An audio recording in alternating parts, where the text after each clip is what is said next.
안녕하세요. 결혼 7년 차에 아이 하나를 키우고 있는 30대 여성입니다. 제가 이렇게 여기에 찾아온 건 제가 비로소 남편과 완전히 남남이 되었거든요. 그래서 그동안 어디에도 말하지 못했던 제 이야기를 마지막이다 생각하고 허심탄회하게 털어놓으러 왔어요. 물론 다 끝난 마당에 구질구질하게 못하러 옛날 이야기를 하냐 하는 사람들도 있겠지만요. 제 나름대로의 마지막 의식이라고 생각해 주시면 감사하겠네요. 남편과 결혼 이야기가 오가던 당시만 하더라도 남편은 물론이고 시댁 식구들과도 사이가 안 좋은 건 아니었어요. 만약에 그랬다면 결혼 자체를 하지 않았겠지요.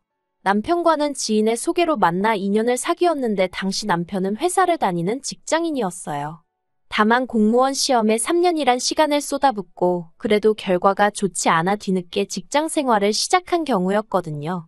그래서 결혼 이야기가 나왔을 때도 모아놓은 돈이 많지가 않더라고요.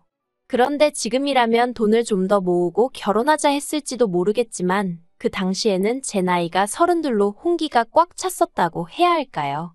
그렇다 보니 친정부모님 주변에서 딸은 언제 시집가냐, 그래서 손주는 언제 안아보냐 간섭하는 친인척들이 꽤나 계셨던 것 같아요.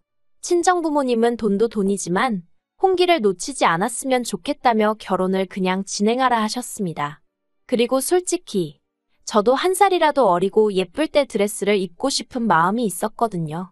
그래서 남편이 모은 돈이 2,500밖에 없었지만 결혼을 진행하게 되었어요. 저는 당시 4천 정도 모아둔 돈이 있었네요. 그런데 시댁에 인사를 드리러 간 날, 시댁에서는 당신들 노후 준비는 되어 있는 상황이었지만 결혼하는 자식한테 목돈을 해주기는 어렵다고 하셨습니다. 실제로 남편보다 3살 많은 신우도 시집갈 때 거의 아무것도 받지 않고 갔다면서요.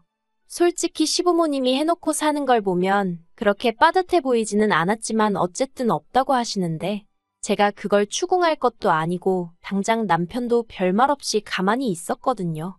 그래서 조금은 서운한 마음이 들었지만 알겠다고 했습니다. 그렇게 7천이 조금 안 되는 돈을 가지고 신혼집을 알아보기 시작했어요. 그런데 저희가 가진 돈으로는 선택지가 많지 않더라고요. 아무리 발품에 손품, 눈품까지 팔아봐도 제대로 된 집에 들어가기란 하늘의 별 따기처럼 느껴졌달까요. 오죽하면 부동산에 갔다 온 날이면 저도 모르게 눈물이 나서 퉁퉁 부은 눈으로 잠들기도 했지요. 그리고 이런 상황을 제가 아무리 티내지 않으려고 했어도 결국 친정어머니가 눈치를 채셨던 모양입니다. 하루는 저를 불러 마음 같아선 다른 부모들 마냥 목돈을 척척 내주고 싶은데 그렇게 해주질 못해 미안하다 하시대요. 그러면서 사정상 준다고는 못하지만 필요하면 엄마가 빌려줄 수는 있다며 이자는 안 줘도 된다고 멋쩍게 웃으셨지요. 솔직히 당시 남편이나 저나 200에서 250 언저리로 벌던 상황에 이자라도 아낄 수 있는 게 어딘가 싶대요. 그래서 염치불구하고 친정부모님한테 손을 벌렸습니다. 8천 빌렸어요. 그리고 이후로 있는 돈 싹싹 긁어서 서울 외곽에 지어진 지 거진 30년 가까이 되었던 아파트 하나를 샀습니다. 그리고 이걸로 시부모님하고 결혼 초부터 갈등을 빚게 되었어요. 결혼하고 나서야 알게 된 게 시부모님이 아예 돈이 없으신 게 아니었습니다. 신우가 빈손으로 시집을 갔다는 것도 거짓말이었어요. 돈을 안 해주면 저희가 결국에 시댁에 들어와서 살 줄 아셨답니다. 제가 평소에 멋도 안 부리고 수수하게 다녀서인지 친정에도 돈이 없을 거라고 당신들끼리 마음대로 생각하고서는 한마디로 돈도 없으면서 지들이 뭔 수로 버티겠냐, 들어와서 살 거다 그렇게 생각하셨던 모양이에요. 그런데 제가 보란듯이 친정에서 돈을 빌려다 집을 사버렸으니 게다가 제가 아파트를 제 명의로 했거든요. 남편도 그때는 양심은 있었는지 공동명의의 기억자도 안 꺼냈어요. 그런데 이제 흠잡을게 마땅치 않으셨는지 그 사실을 아시고는 굉장히 언짢아 하시더라고요. 저더러 너는 뭐하나 집안어른들하고 상의하는 법이 없다면서 그렇게 전부 다 네 멋대로 하고 살 거면 결혼은 왜 했냐, 혼자 살지. 정말이지 별소리를 다 하셨어요. 그리고 그런 구박은 애를 낳은 이후로도 한동안 계속되었습니다. 하지만 그런 말도 안 되는 억지와 오해들도 다 참았습니다. 언젠가는 알아주시고 인정해주시겠지 하는 마음으로요. 그런데 그런 시간은 끝끝내 찾아오지 못할 거예요. 왜냐하면 작년 초에 어머님이 치매 판정을 받으셨거든요.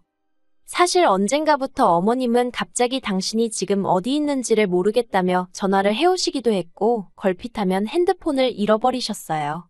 심지어 언젠가는 가족끼리 외식차 방문한 식당에서 느닷없이 잠에 드시기도 하셨지요. 그런데 이럴 때마다 온 가족이 어머님이 피곤하신 거다. 이게 다 며느리인 제가 제대로 못 챙겨서 그렇다는 식으로 얘기했을 뿐 누구 하나 심각하게 생각하는 사람이 없었습니다. 저 혼자만 설마 하면서도 괜히 말을 꺼냈다 다들 어떻게 생각할지 몰라서 생각만 하고 말았던 것 같아요. 그러다 결국 건강검진차 들렸던 병원에서 치매가 의심된다며 큰 병원에 가서 검사를 받아보길 권유받았고 그렇게 현실을 마주하게 된 거지요. 그리고 결과를 받아들고 얼마 지나지 않아 어머님의 증상은 급속도로 악화되기 시작했어요. 갑자기 울거나 웃으시는 등의 감정 표현도 격해지셨고 그러다 지난 6월 어머님이 아버님을 후라이팬으로 때리셨는데 아버님이 어머님한테 그때 처음 맞아보셨대요. 여담이지만 젊었을 적에 아버님이 어머님을 어지간히 힘들게 하셨다더니 그때 맺힌 게 나온 거 아닌가 싶어요. 아무튼 그러면 아버님도 어머님이 어쨌든 환자니까 그냥 넘어가 주셨으면 좋았을 텐데 그 와중에 어머님을 같이 때리셨나 봐요. 그나마 그 현장을 타이밍 좋게 신호가 봐가지고 그래도 어쨌든 집안이 시끄러웠습니다. 정말이지 그때를 생각하면 지금도 아찔하네요. 그리고 보다 못한 제가 남편한테 조심스레 요양원 이야기를 꺼냈습니다. 그런데 남편은 아주 난색을 표하면서 일단 자기 누나랑 얘기해보겠다고 하더라고요. 그런데 얼마 후 신우가 연락을 해와서는 저더러 시댁 근처로 이사를 하라더군요. 아버님 혼자서 어머님을 어떻게 돌보냐면서 자식들이 옆에서 들여다봐야 하지 않겠냐고요. 저도 물론 아버님이 힘드실 건 잘 알고 있었습니다. 평생을 대접받고만 사시던 분이 갑자기 아이가 되어버린 어머님을 돌보며 살려니 여러 가지로 애로사항이 많으셨을 거예요. 하지만 저는 아이 때문에라도 친정의 도움이 필요했는데 시댁 근처로 이사를 했다간 친정하고 거리가 1시간 넘게 멀어져 버리니 그럴 수가 없었지요. 그리고 전업인 신우와 달리 저는 맞벌이를 하고 있었기 때문에 시간적 여유가 없었어요. 제가 회사를 관둬도 될 만큼 남편이 월급을 많이 받는 것도 아니었고요. 그래서 결국 합의한 게 저더러 주말마다 아이를 친정에 맡기고 시댁에 내려오랍니다. 와서 아버님이 미처 하지 못하시는 집안일들을 해드리라나요. 솔직히 이미 평일 내내 일과 육아로 지치는 생활이었는데 주말까지 반납하고 일하라고 하니 세상 천지 어느 며느리, 아니 자식이라도 좋을 리가 없었지요. 그래도 어쩌겠나 싶대요. 막말로 어머님이 무슨 죄가 있어 치매를 앓게 되신 것도 아니고 그래서 그래. 할 수 있는 만큼은 해드리자 생각하고 알겠다 했습니다. 그런데 말이 좋아 주말이지. 아버님이 저더러 금요일 저녁에 내려와서 월요일 새벽녘에나 올라가라 하시더군요. 뿐만 아니라 남편은 이 일 저 일을 핑계로 빠지는 일이 잦았지만 어찌된 일인지 저는 그럴 수가 없었어요. 그랬다간 아버님으로부터 불호령이 떨어질게 불보듯 뻔했으니까요. 그래서 결국 전 주말마다 내려가 어머님이 엉망으로 만들어 놓으신 집 치우고 빨래하고 반찬하고 솔직히 할 일이 얼마나 많던지 야근을 하더라도 사무실에서 일을 하는 게 그리울 정도였어요. 게다가 신우 말로는 평일 내내 매일같이 자기가 시댁을 들여다본다는데 도대체 뭘 하는 건지 제가 해놓은 반찬 말고 다른 반찬은 눈을 씻고 찾아봐도 보이지 않았고 평일 중에는 빨래 한 번을 돌리지 않는 건지 주말마다 산더미 같은 빨래가 저를 기다리고 있었습니다. 어머님이 실수를 많이 하시게 되면서 빨래가 어마어마하게 쏟아져 나왔거든요. 그리고 그렇게 석 달쯤 생활을 하다 보니까 당장 내 자식이 가고 싶어하는 그 동물원 한 번을 못 데려가면서 이렇게 시댁에서 종노릇이나 하고 있는 게 맞나? 그런 생각이 들대요. 하지만 그럴 때마다 적어도 남편이 표현은 안 해도 속으로 고마워하고는 있겠지. 누가 됐건 간에 내 공로를 언젠가 알아는 주겠지. 그런 막연한 믿음이 있었답니다. 그래서 참고 또 참았달까요? 그러다 얼마 후 저는 생각지도 못한 임신 소식을 확인하게 되었습니다. 계획에 있던 임신은 아니었지만 너무 감격스러웠어요. 항상 아들 하나 딸 하나 있으면 좋겠다 생각했기에 당시에는 아들인지 딸인지도 몰랐는데도 벌써부터 기쁘더라고요.